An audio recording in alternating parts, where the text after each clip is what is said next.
तो today I am discussing nucleophilic substitution reaction. ठीक है, तो आप न्यूक्लियोफिलिक सब्स्टिट्यूशन रिएक्शन में generally students know about SN1 and SN2 and they have a little knowledge about SNI. So today I am taking SNI. What is SNI? So first of all, the introduction of SN1 and SN2. As you know that SN1 is unimolecular nucleophilic substitution reaction and SN2 is bimolecular nucleophilic substitution reaction. ठीक है, 2 means bimolecular and 1 means unimolecular and S stand for substitution and for nucleophilic. तो substitution nucleophilic bimolecular और substitution nucleophilic unimolecular. ठीक है, and you also know that SN1 in the case of SN1 rate of reaction is directly proportional to only the concentration of substrate, but in the case of SN2 rate of reaction is directly proportional to concentration of substrate as well as concentration of nucleophile. First point.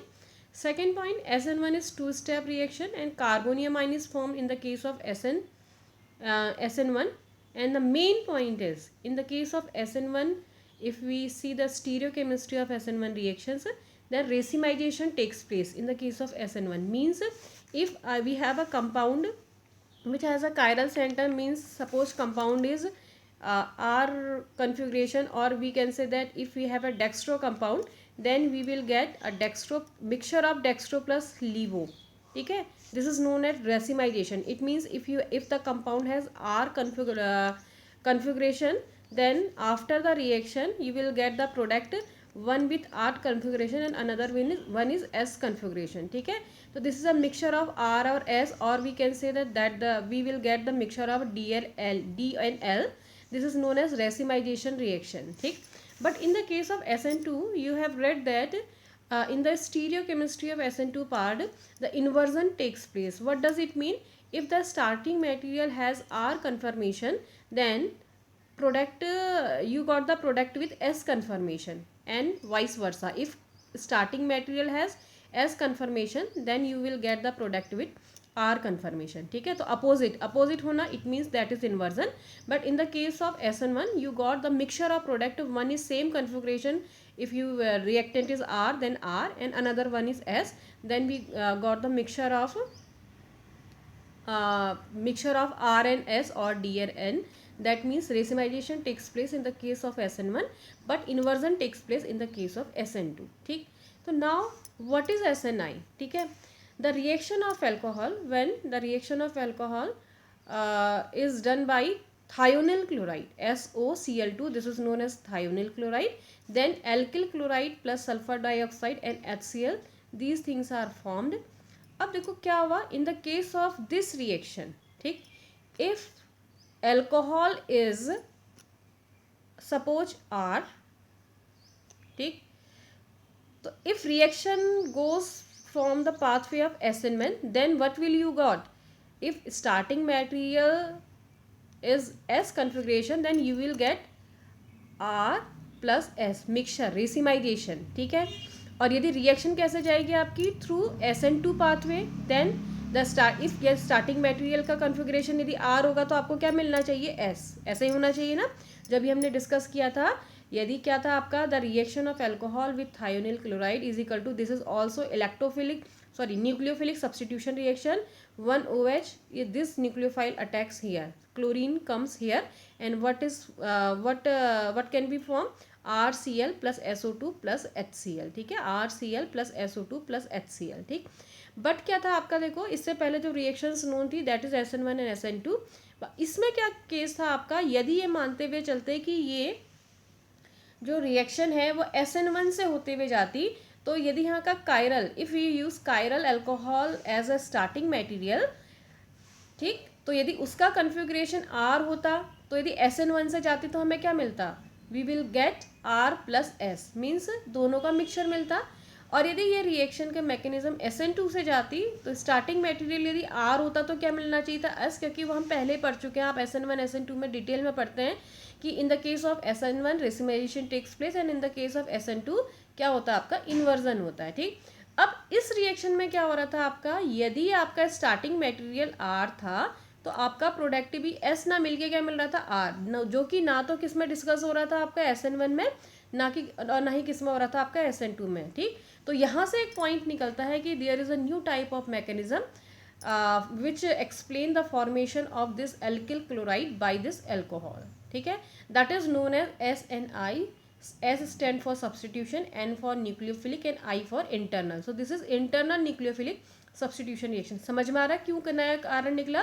क्योंकि यदि ये SN1 से जाती तो racemisation होना चाहिए था, यदि ये SN2 से जाती तो इन्वर्जन होना चाहिए था. रेसिमाइजेशन समझ में आया.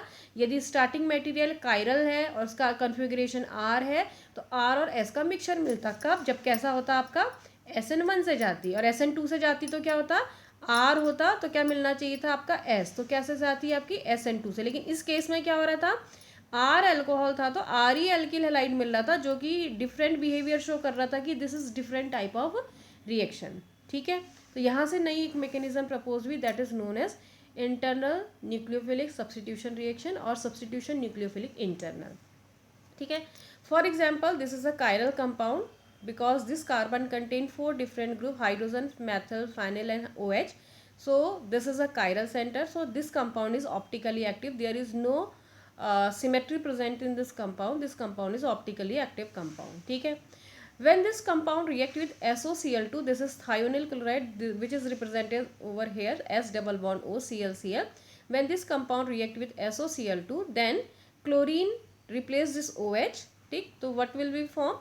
MEPH H NCl plus SO2 plus HCl. ठीक, तो जो इस रिएक्शन का स्टीरियोकेमिस्ट्री था वो क्या था? The configuration of this compound, यदि S कन्फिग्रेशन था तो कैसा मिल रहा था आपका R, ऐसे ही मिल रहा था. तो S था तो ऐसे ही मिल रहा था. और यदि R होता तो R ही मिलता. ठीक, तो it means there is a retention in configuration. इसको क्या बोलते हैं? कन्फिग्रेशन रिटेन है, जैसा था वैसा का वैसा ही मिलना. This is it means retention in configuration. ठीक है, अब ये कैसे हुआ आपका? तो this is explain by this mechanism. तो मैकेनिज्म का फर्स्ट स्टेप है आपका क्या है? देखो, एल्कोहल किसके साथ रिएक्शन करता है? This is thionyl chloride. This is polar bond. As we know that the electronegativity of oxygen is high as compare to sulphur. So oxygen pulls electron towards itself. ठीक है, तो ऑक्सीजन अपनी ओर electron खींच लेगा. तो oxygen में कैसा charge आ जाएगा? नेगेटिव. एंड सल्फर में कैसा आ जाएगा आपका? पॉजिटिव हो जाएगा ना. और जब सल्फर में पॉजिटिव आएगा तो there is a lone pair of electron present over here. 2 lone pairs are present over oxygen atom. तो ये कैसा है? नेगेटिव. इलेक्ट्रॉन्स में ना इलेक्ट्रॉन्स कैसे होते हैं? नेगेटिव.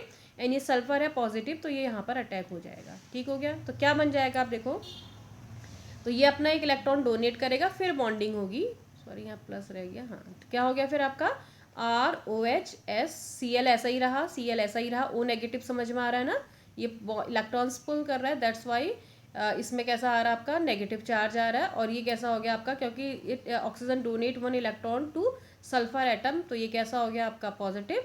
और ये बॉन्डिंग हो गई, न्यूट्रल हो गया.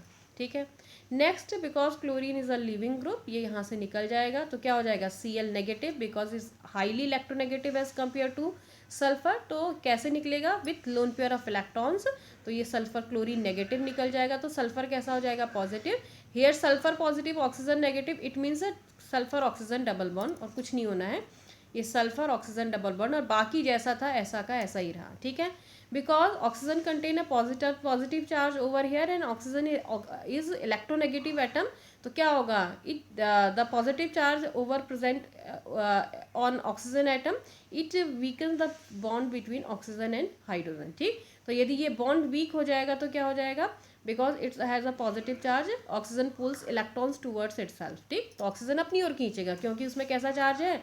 पॉजिटिव है, तो वो इलेक्ट्रॉन को अपनी ओर पुल करेगा, खींचेगा. ठीक है, तो क्या निकल जाएगा यहाँ से? देखो, ये बॉन्ड ऐसे क्लीव हो गया, तो ये तो न्यूट्रल हो जाएगा, ये H पॉजिटिव निकल जाएगा. तो क्या बना आपका? देखो, R ऐसा ही रहा, ये O ऐसा ही रहा, ये SO ऐसा ही रहा, और Cl ऐसा रहा. ये लेकिन न्यूट्रल हो गया. क्यों?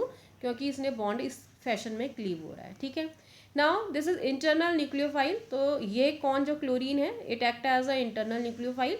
तो इसी को मैंने रिप्रेजेंट करने के लिए अच्छे से यहाँ पर ऐसा लिख दिया. देखो, ये R ऐसा है, this is oxygen, then sulphur double bond O, sulphur double bond O, and finally this chlorine. ठीक है, तो क्लोरीन यहाँ से रिमूव होती है Cl नेगेटिव फॉर्म में, और ये ऑक्सीजन बॉन्ड क्लीव हो जाता है.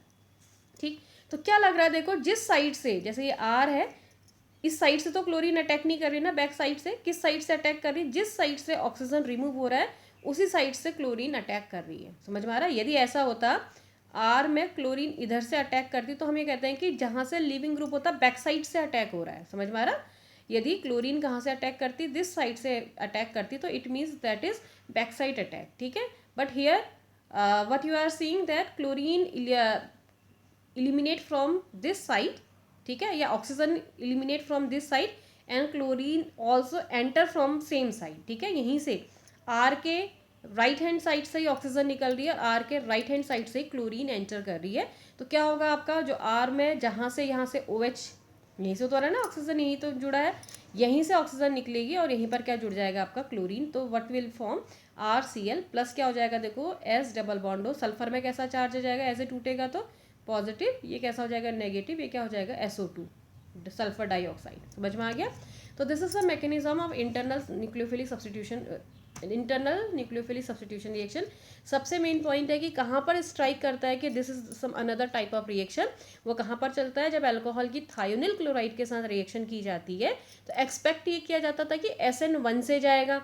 SN1 से जाएगा तो रेट ऑफ रिएक्शन सिर्फ किस पर डिपेंड करेगा, अल्कोहल पर. और SN1 से जाएगा तो क्या होना चाहिए था, रेसिमाइजेशन. मीन्स क्या बनना चाहिए था, R है तो R और S का मिक्सचर बनना चाहिए था, ठीक. अच्छा, दूसरी बात ये भी पता होना चाहिए जिसकी रेट ऑफ रिएक्शन होता है दोनों पे डिपेंड करता है. The rate of reaction depends on the concentration of alcohol as well as on the concentration of thionyl chloride. It means कैसी रिएक्शन हो गई है, बाई मॉलिक्यूलर, ठीक है. तो बाई मॉलिक्यूलर है तो क्या होना चाहिए था, इन्वर्जन. बायोलॉजिजर के केस में हम पहली बात कुछ कर चुके हैं कि R होता है तो S में कन्वर्ट होता है, S होता है तो R में कन्वर्ट होता है. तो ये भी एक्सपेक्टेड था कि ये भी बाई मॉलिक्यूलर है तो there will be inversion in this case. But क्या हुआ आपका, अपोजिट हुआ, ठीक है. क्या देखा गया कि in this case we have seen retention instead of inversion, ठीक है. क्या हम देखते हैं कि क्या हो रहा है आपका, रिटेंशन हो रहा है. तो it means if the starting material has a configuration of R then you will get the configuration with same configuration with R. So that's why this is in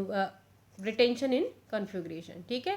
तो SN2 मानते हुए चल रहे थे, लेकिन SN2 क्यों नहीं माना, क्योंकि SN2 के केस में क्या होता है आपका, इन्वर्जन होता है. इसलिए एक नई मैकेनिज्म आई, बहुत सिंपल मैकेनिज्म है, पूछी जाती है कई बार ये इंटरनल न्यूक्लियोफिलिक सब्स्टिट्यूशन रिएक्शन. एक एग्जांपल और करना चाहोगे तो ये है आपका, दिस इज और a chiral centre because carbon contain are 4 different group, hydrogen OH CH3 and C2H5. And when this react with SOCl2 तो जिस साइड से COH निकलेगा उसी साइड पे Cl क्या हो जाएगा, ऐड हो जाएगा. तो what will form CH CH3 Cl and C2H5. So this is internal nucleophilic substitution reactions example, ठीक है. Thank you.